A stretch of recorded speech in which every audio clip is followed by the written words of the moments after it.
If you value convenience the most, having a free AI assistant at your command is a dream within your grasp. Here's how to check out what Google Assistant has to offer.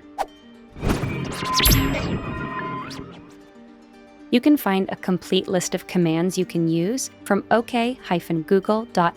You'll see a whole slew of sample voice commands you can give your Google Assistant grouped by topic. Feel free to look through them all to find the ones you'll use the most. If you find the listed commands useful and want to start using voice commands with Google Assistant, you'll need to start by enabling them. On Android, the process is pretty straightforward.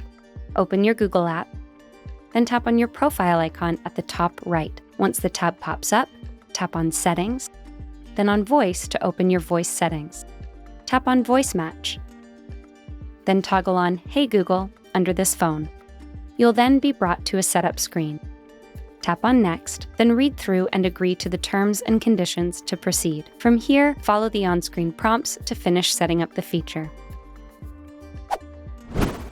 If you like this guide, make sure you subscribe for all sorts of videos covering Google Assistant and other technology. And don't forget to check out one of these videos we think you might enjoy.